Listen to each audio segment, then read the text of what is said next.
Welcome to Chapter 12 of our class on the Sociology of Work. In the previous chapter, we explored the benefits and rewards that work can provide beyond just a paycheck.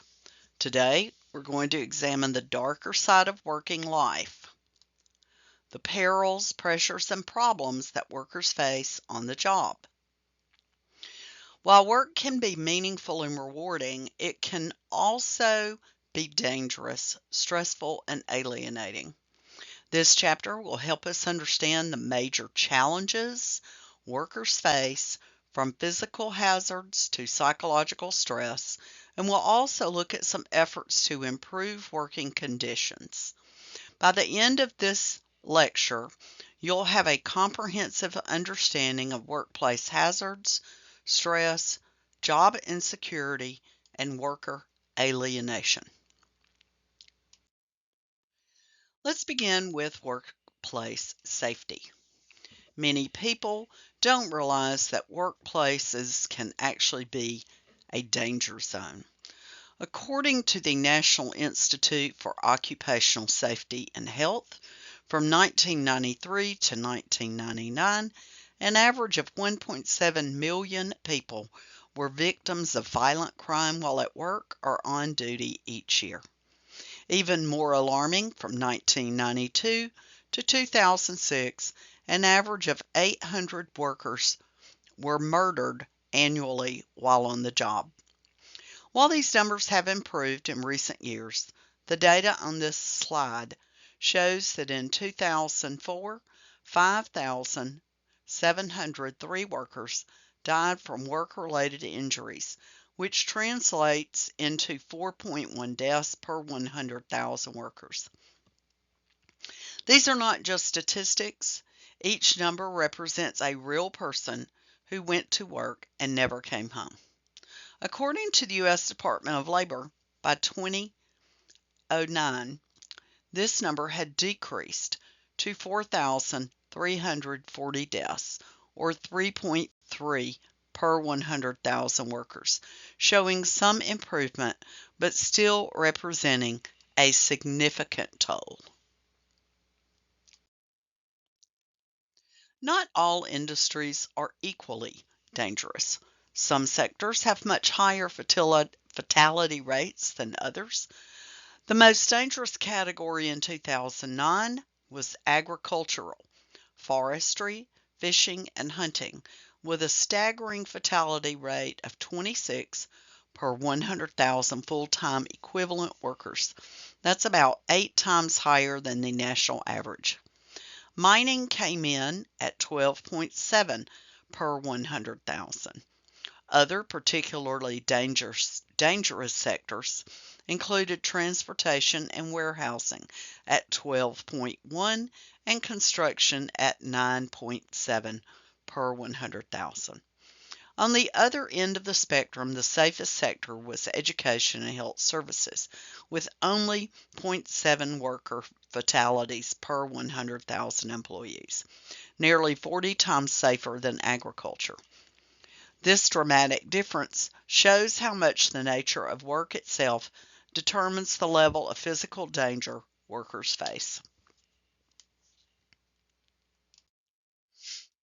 When we look at specific occupations rather than industries, the picture becomes more striking. In 2009, fishers and related fishing workers had the highest fatality rate at 200 deaths per 100,000. That's more than 60 times the average for all workers. Think about that for a moment. If you're a commercial fisher, you're 60 times more likely to die on the job than the average American worker. The list on this slide shows other high-risk occupations in descending order. Note that many of these involve work at heights, with heavy machinery, on the road, or in unpredictable environments.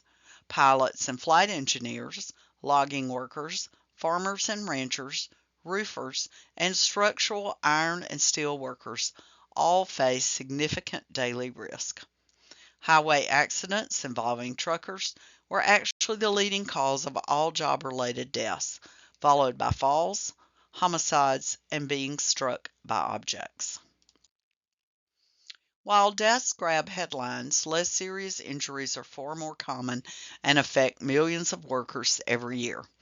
In 2009, 4.14 million American workers suffered non-fatal injuries on the job, which translates to 3.9 injuries for every 100 full-time equivalent workers.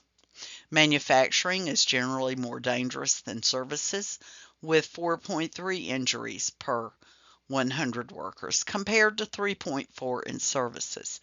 But there's a huge variation in the service sector.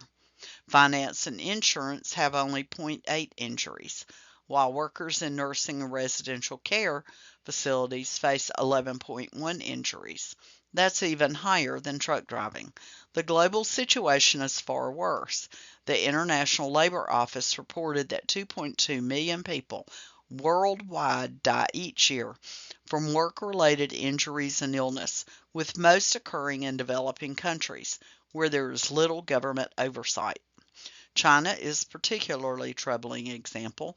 In 2003 alone, nearly 1 million accidents occurred on Chinese work sites, killing over 136,000 workers. The actual numbers are likely much higher due to underreporting and bribery. Now let's shift from physical hazards to psychological ones. Even jobs that are not physically dangerous can be highly stressful. Stress is a psychological condition that we've all experienced. Interestingly, some stress can be beneficial. A challenging set of tasks may induce stress that it promotes high performance. Athletes call this being in the zone, and many professionals perform best under moderate pressure. The key word is moderate. As we see on the next slides, when stress becomes excessive, it stops being a performance enhancer and becomes a serious health hazard. According to the American Institute of Stress, work-related stress costs the U.S. economy $300 billion annually, or about $7,500 per employee when you factor in compensation claims, reduced productivity, absenteeism, health insurance cost, medical expenses, and employee turnover. This slide shows the serious health consequences that can result from excessive workplace stress. Stress isn't just an uncomfortable feeling. It has real, measurable effects on physical and mental health. Depression is one of the most common psychological impacts, affecting workers' quality of life both on and off the job. The physical manifestations are equally serious.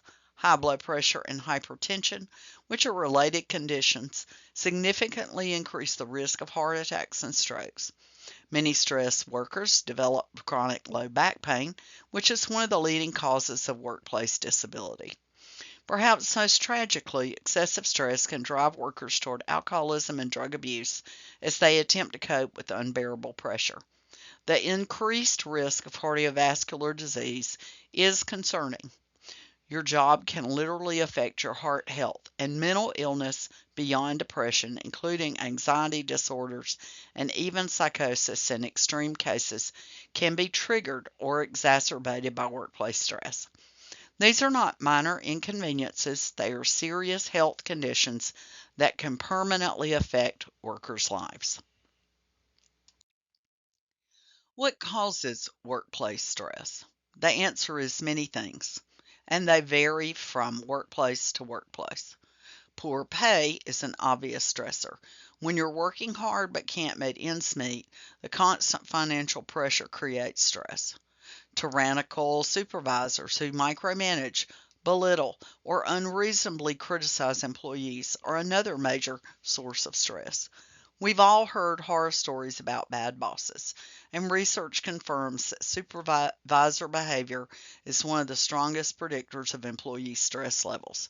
Unpleasant job conditions, whether extreme temperature, noise, poor lighting, or uncomfortable physical positions, wear down workers over time. The fear of job loss creates constant anxiety, and especially in uncertain economic times. And here's something interesting: monotony can be just as stressful as being overwhelmed. A particularly stressful combination is a job that's both monotonous and requires steady concentration. Think data entry or assembly line work. You're bored out of your mind, but you can't let your attention wander. That combination is psychologically exhausting. Beyond the specific workplace conditions we just discussed, stress often results from a mismatch between what workers are expected to accomplish and the resources they have to accomplishment. Time is perhaps the most crucial resource in modern work life. Time pressures and deadlines are leading causes of stress. We've all felt that anxiety when a deadline is looming. Power and authority represent another critical resource. Imagine being held responsible for outcomes, but not having the authority to make decisions or implement changes. This creates a particularly stressful situation where workers are blamed for problems they have no power to fix. We see this often in middle management positions where people are squeezed between upper management demands and worker realities. Finally, the ability to balance work and non-work activities has become increasingly important. Workers' lives extend beyond the workplace. They have families, personal interests, and responsibilities outside of work. When jobs make it impossible to attend to these other aspects of life, the resulting stress can be profound. We'll explore work-life balance in more depth later, but it's important to recognize it here as a major source of workplace stress. Here's a crucial point: stress is not evenly distributed across the workforce. Certain occupations are inherently more stressful than others, and interestingly, high pay doesn't always compensate for high stress. You might think that executives experience the most stress because they have the most responsibility, but research shows this isn't necessarily true. In fact, low-wage occupations that offer very little control over the work environment are associated with elevated risk of hypertension, cardiovascular disease, and mental illness. A fascinating study of British government officials found that lower-level workers actually had higher blood pressure during working hours than high-status workers, and they also had higher death rates, even when controlling for age. Why? Because having more control over your work environment and schedule, which comes with higher positions, actually reduces stress, even if the workload is heavier. Low-wage workers often face the worst combination: high demands but low control. They're told what to do, how to do it, and when to do it, with no input into decisions that affect their work lives. That lack of autonomy is profoundly stressful. When stress continues for too long at too high a level, it can lead to burnout, a severe psychological or physical breakdown that leaves workers unable to function effectively in their jobs. Burnout isn't just feeling tired or having a bad day. It's a serious condition where people become emotionally exhausted, develop negative attitudes toward work and clients or customers, and feel a profound sense of reduced personal accomplishment. It's important to understand that burnout results from an interaction between individual characteristics and organizational structures. It's not just about individual weakness or inability to cope. The structure and demands of the organization play a critical role. You can have a resilient, capable person who burns out in a toxic work environment, while that same person might thrive in a healthy organization. This means that preventing burnout requires changes at both individual and organizational levels. Not everyone is equally vulnerable to burnout. At the individual level, younger workers are particularly susceptible, possibly because they enter the workforce with high ideals and expectations that clash with workplace realities. Type A personalities Those who are highly competitive, impatient, and driven are also more prone to burnout, and this applies equally to men and women. However, it's crucial to emphasize the social and organizational dimensions of burnout. The structure of work itself matters enormously. Is the workload reasonable? Are expectations clear? Is there support available?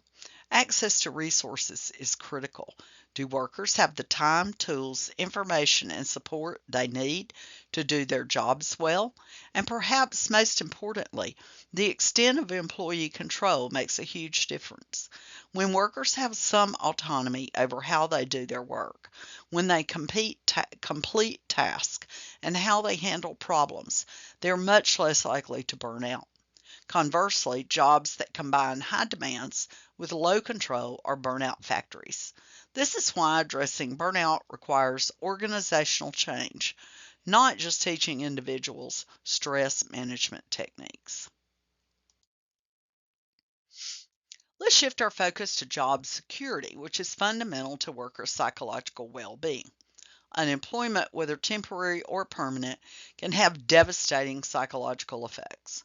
Research has consistently shown that losing a job impacts your mental health in ways that go far beyond financial stress. The unemployed experience higher rates of depression, anxiety, and even suicide. Why? Because work provides more than just income. It provides structure to our days, social connection, a sense of identity and purpose, and a feeling of contributing to society. When people lose their jobs, they often lose all of these things simultaneously. Even the threat of job loss creates significant stress. Having at least a modicum of security, knowing that your job will be here tomorrow, next week, next month, is centrally important to psychological well-being. This is why job insecurity has become such a pressing issue in modern economies, where long-term employment relationships have become less common. In the United States, most employment relationships are governed by the doctrine of employment at will, which means that either the employer or the employee can terminate the relationship at any time for any reason or no reason at all, with or without notice. This creates an inherently insecure employment situation, and there's no expectation of long-term relationships between employers and employees. Now, this principle isn't absolute. Employers are constrained by various laws that protect workers from discrimination based on race, color, religion, sex, national origin, age, disability, and other characteristics. You cannot fire someone just because of their race or because they're pregnant. But beyond these protections, American workers have very little job security compared to workers in many other developed countries. This lack of security affects not just workers' financial planning, but also their psychological well-being, their willingness to speak up about workplace problems, and their ability to advocate for better conditions. For some workers, job insecurity isn't just a threat, it's the very nature of their employment. We call these contingent workers, and they're a small but growing segment of the American workforce. One important type of contingent work is temporary employment through staffing agencies. Companies like Manpower, which is actually one of the largest employers in the U.S., supply temporary workers to businesses that need help. The temp industry has grown significantly over the past few decades, representing a fundamental shift in how many companies think about their workforce. Instead of hiring permanent employees, they bring in temps to handle fluctuating workloads. This arrangement offers flexibility to employers, but what does it mean for workers? So let's look at the question on the next few slides. Temporary workers are typically brought in when the companies have more work than their regular staff can handle during busy seasons, such as Christmas, for special projects, or to cover for absent employees. From an employer's perspective, temps offer significant advantage beyond just flexibility. Many employers gain financially by not paying benefits like health insurance, retirement contributions, and paid leave to temporary workers. These benefits can add 30 to 40% to the cost of an employee, so using temps instead of permanent staff can generate substantial savings. Interestingly, not all temp assignments are actually temporary. Some workers classified as temps are retained for long periods, sometimes years, essentially functioning as permanent employees, but without the security or benefits that status would provide. This raises important questions about fairness and labor law compliance, questions that have become increasingly important as temporary workforce has grown. So, who are temporary workers? Demographically, they tend to be younger than the workforce as a whole, and they're less likely to have completed high school or college. About 40% work part-time hours. Women and racial minorities are disproportionately represented among temporary workers. These demographic patterns reflect broader inequalities in the labor market. The groups with less economic and social power are more likely to end up in precarious employment situations. Now, here's something interesting. Many temporary workers actually report being satisfied with their arrangements. Why? Well, the appeal of flexibility. For some workers, students, parents with young children, people caring for elderly relatives, or those pursuing other interests, the ability to control when and how much they work is worth more than the job security. And for people who have struggled to find permanent employment, temp work may be preferable to unemployment. However, as we'll see on the next slide, there are significant downsides to temp work that we need to consider. Despite some workers' satisfaction with flexibility, temporary work has serious drawbacks. The median income for temporary workers is well below the national average, and this income gap reflects not just hourly wages, but also the lack of benefits. High percentages of temporary workers have no health insurance, a serious problem in a country where health insurance is primarily employer based. Similarly, most temps aren't enrolled in pension or retirement systems, which means they're not building toward financial security in old age. Beyond these economic disadvantages, temporary workers often face additional workplace pressure. They're typically assigned the most routine, repetitive work, the tasks that permanent employees do not want to do. They often experience social isolation because they're not really part of the permanent workforce and may or may not be included in social activities or informal networks. And many temporary workers develop poor self-images, feeling like second-class citizens in the workplace, valued only for their labor and easily replaceable. The combination of economic insecurity, routine work, and social isolation can be psychologically damaging. Now let's address sexual harassment, which is another serious problem in many workplaces. Sexual harassment involves unwanted sexual advances, requests for sexual favors, or other verbal or physical conduct of a sexual nature.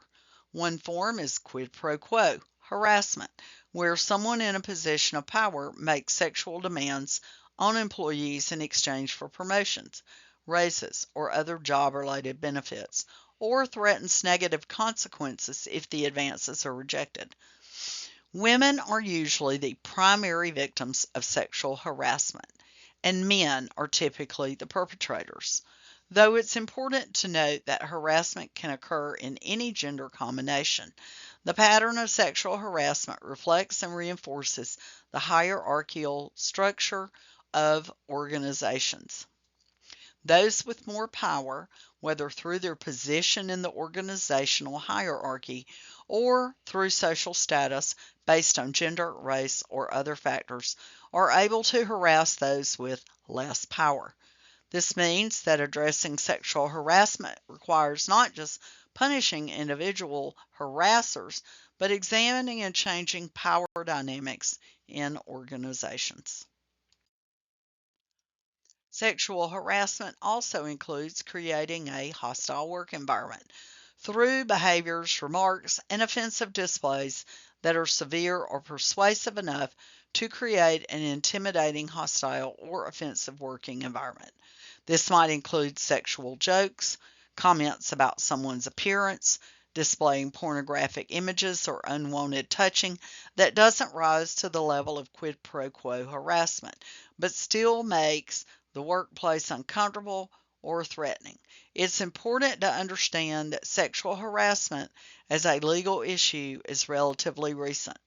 The term itself only became widely used in the 1970s, and it wasn't until the 1980s and 1990s that courts clearly established it as a form of sex discrimination. Because this legal framework is still evolving, ambiguity remains.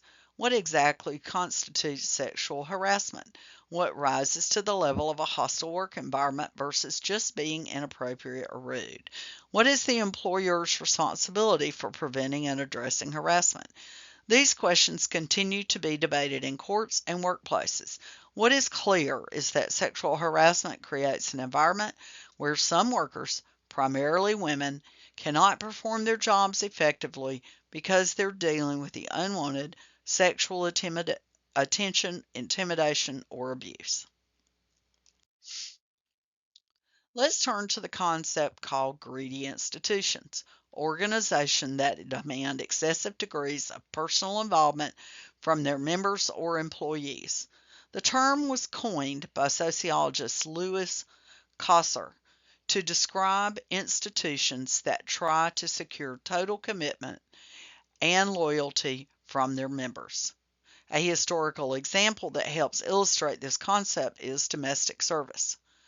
Domestic servants, especially those who lived in their employers' homes, were expected to be available essentially all the time.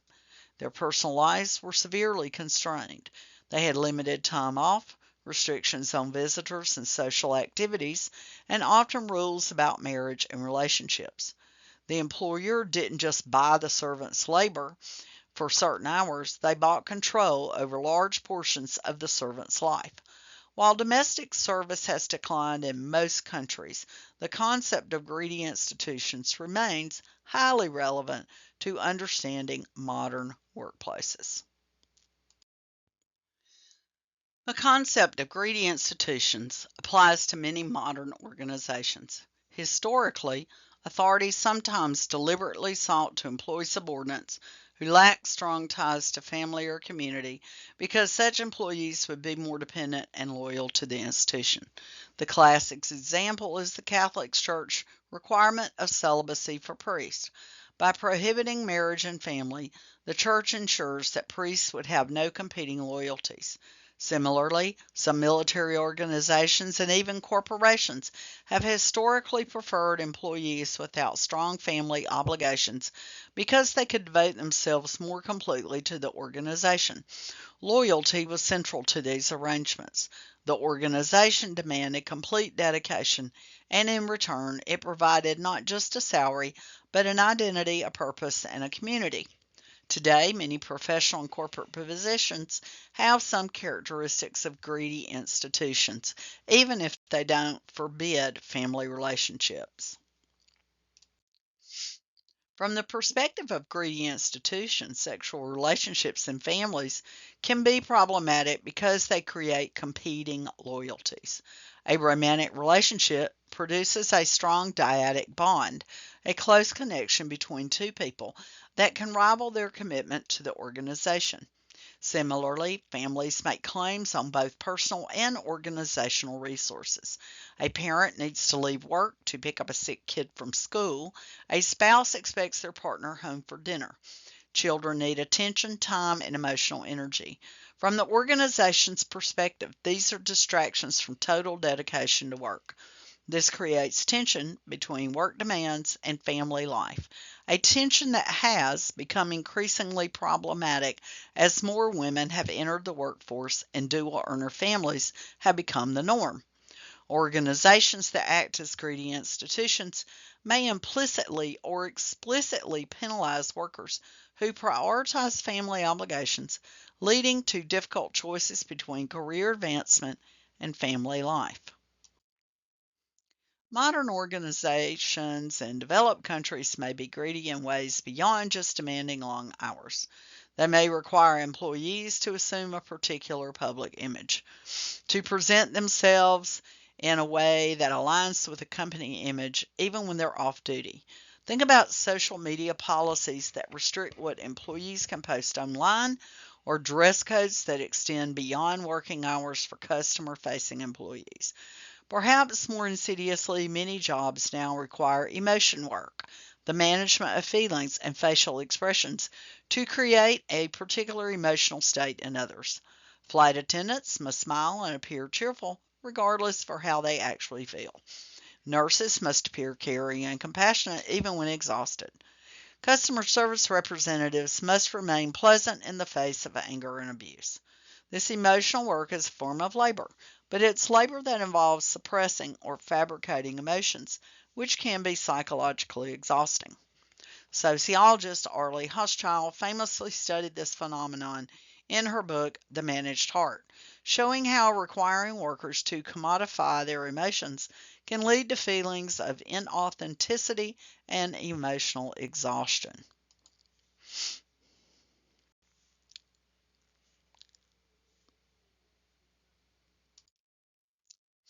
Now we come to one of the most important concepts in the sociology of work: alienation.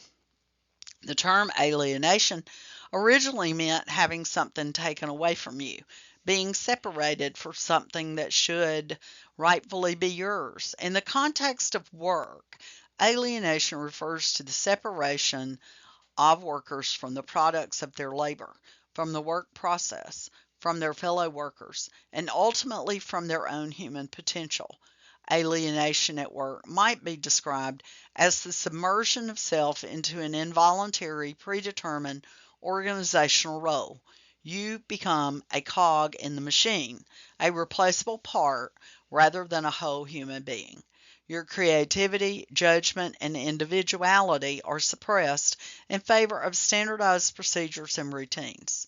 This concept has been central to sociological thinking about work since the 19th century, and it remains relevant today.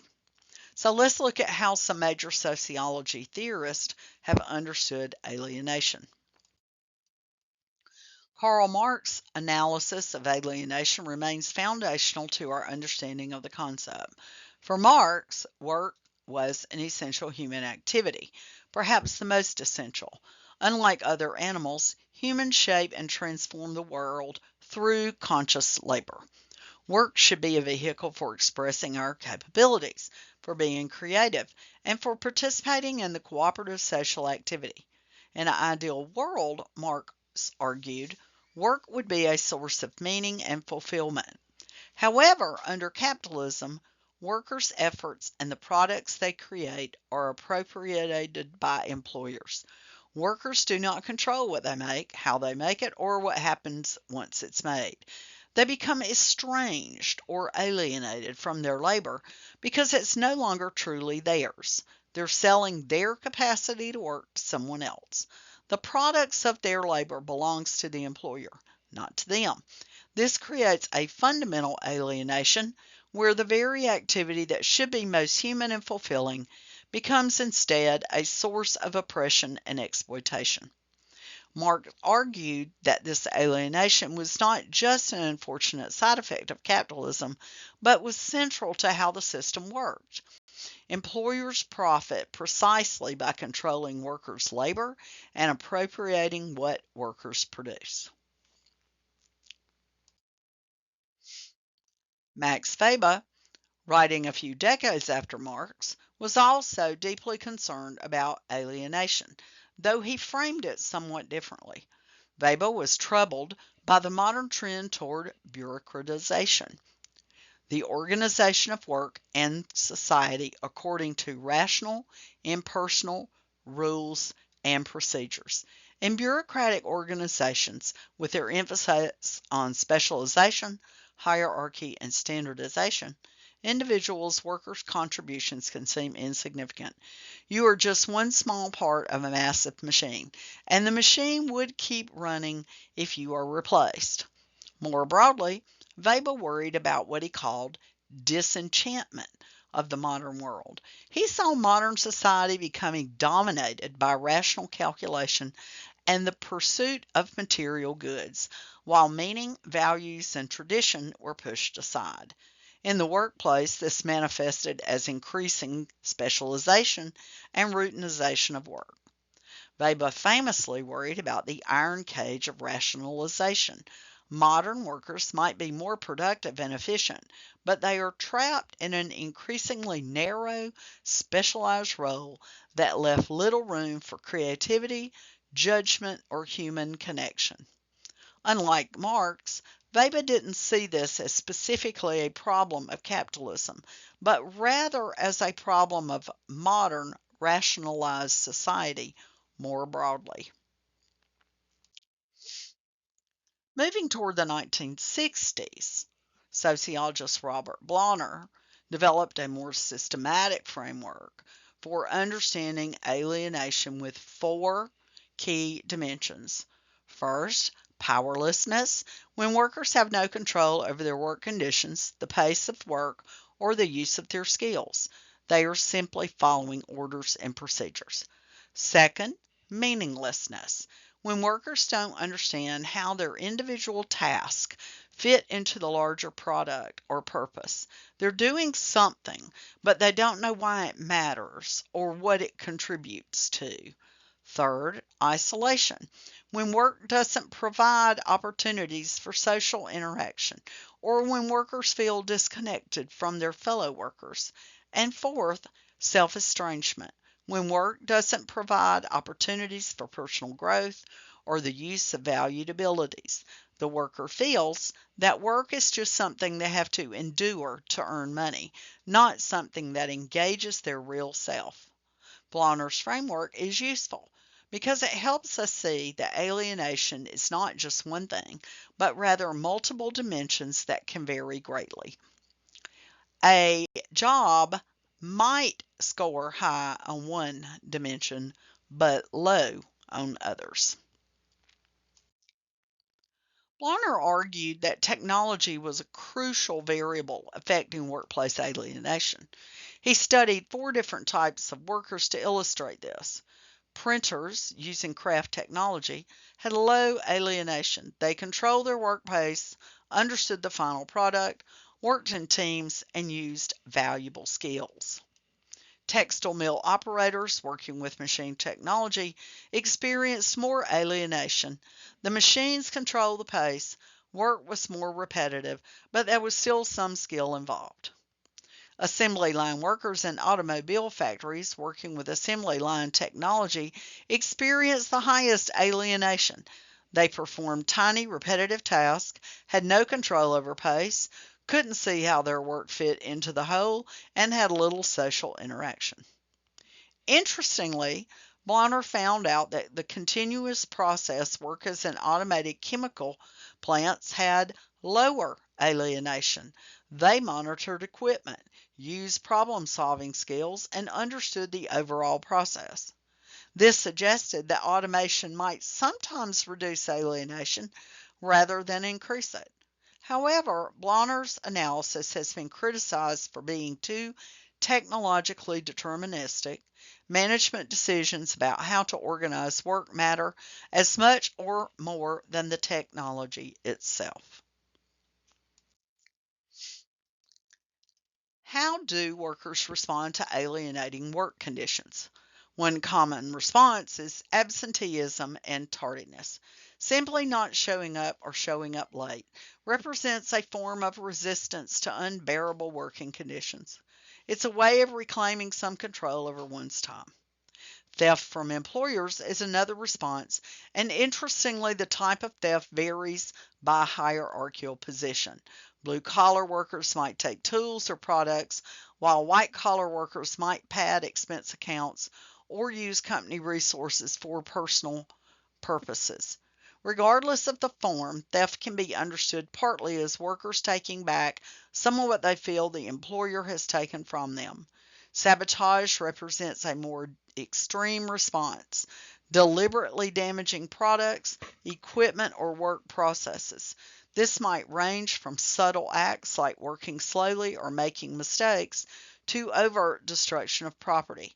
While sabotage is less common than absenteeism or minor theft, it represents the same underlying dynamic: alienated workers expressing their dissatisfaction and attempting to exercise some control over a work situation that otherwise offers them nothing. It's important to note that these responses, while understandable as reactions to alienation, also have costs for the workers themselves and for society more broadly. Employers have sometimes recognized their alienating work conditions create problems: high turnover, poor quality, labor unrest, and have attempted to address these issues.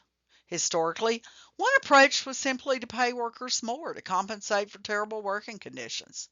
The classic example is Henry Ford's famous $5 per day wage, introduced in 1914. This was double the prevailing wage for industrial workers at the time. Why did Ford do this? His assembly line had made automobile production dramatically more efficient, but it also made work incredibly alienating. Workers performed tiny, repetitive tasks at a pace controlled by the moving line. Turnover was astronomical, with workers quitting as soon as they could find anything else. Ford's solution was to pay enough that the workers would tolerate the alienating condition. The $5 wage created a line of applicants outside the factory gates and dramatically reduced turnover. However, this approach doesn't actually reduce alienation. It just pays workers enough that they're willing to endure it. The work remains just as meaningless, powerless, and isolating as before. Workers are just better compensated for suffering through it. In the 1970s, some companies began to experiment with actually redesigning work to make it less alienating, rather than just paying workers more to tolerate alienation. The most famous example was Volvo, the Swedish automobile manufacturing, which redesigned its assembly process to reduce alienation. Instead of having workers stationed at fixed points along a moving assembly line, Volvo organized production around teams that assembled entire cars or major components. This gave workers more variety, more control, and the ability to see the results of their labor.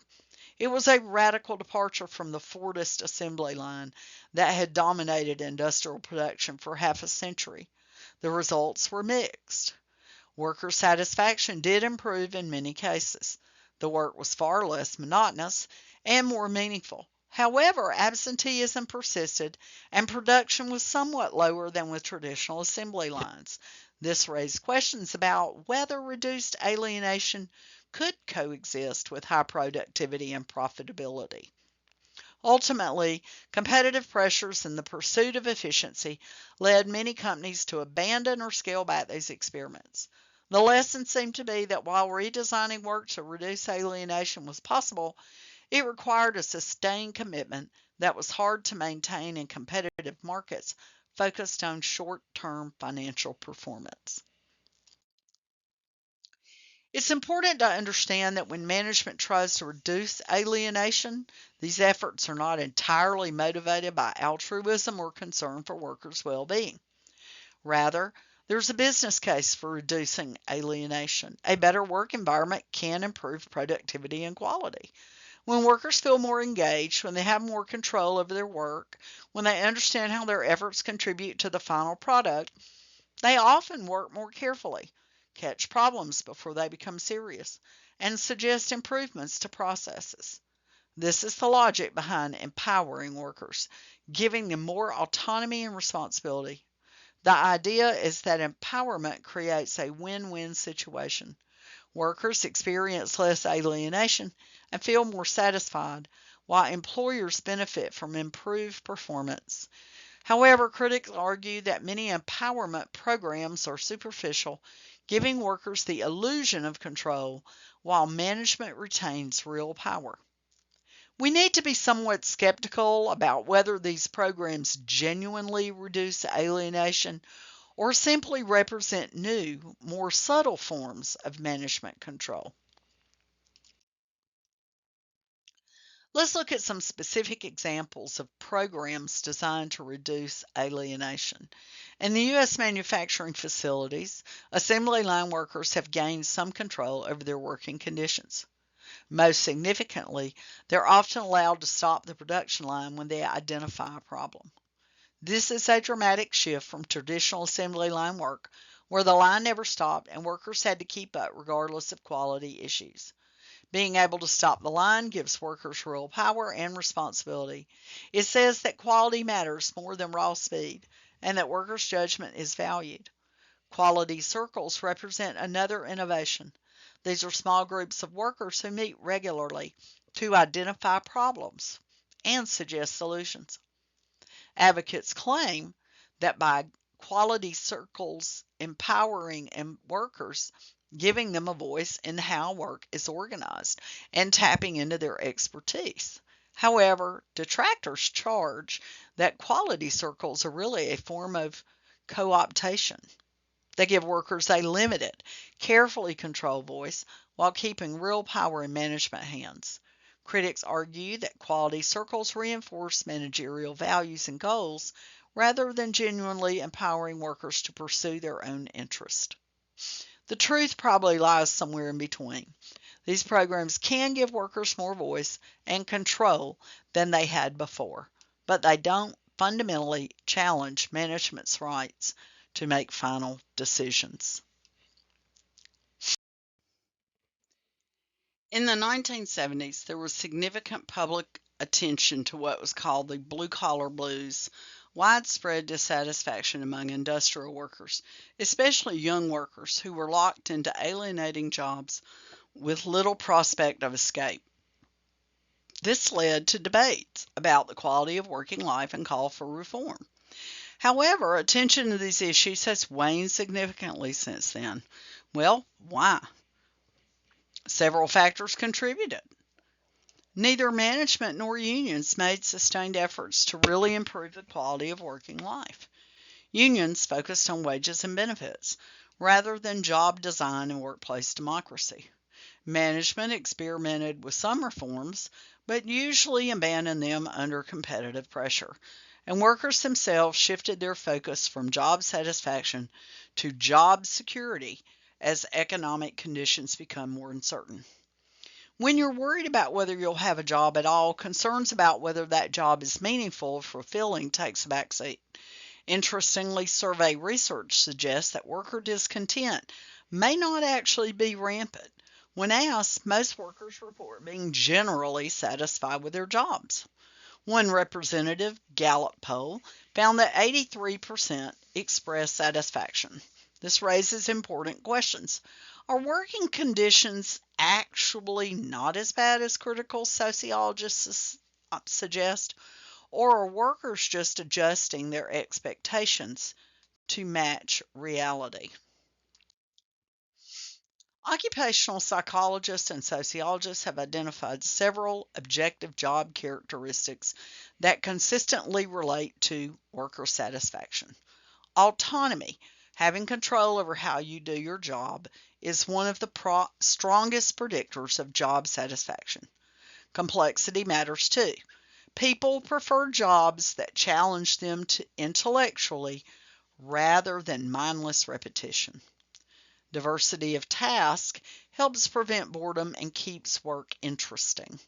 The ability to do jobs in their entirety rather than just tiny fragments helps workers see the meaning and purpose of their labor and perceive significance, a feeling that your work matters and contributes to something valuable is very important to satisfaction. Note that many of these conditions are the direct opposite of the conditions that produce alienation, powerlessness, meaninglessness, and fragmentation. However, and this is crucial, these objective conditions only tell part of the story. Individual qualities of workers matter enormously. The same job might be satisfying to one person and alienating to another, depending on their values, expectations, and life circumstances. This brings us to our final slide on differences. To fully understand job satisfaction, we need to consider the different values, attitudes, and expectations that workers bring to their jobs. Younger workers tend to enter the workforce with higher expectations.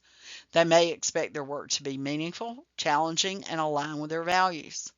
Older workers, having had more experience with workplace realities, tend to be more realistic, which means they've adjusted their expectations downward.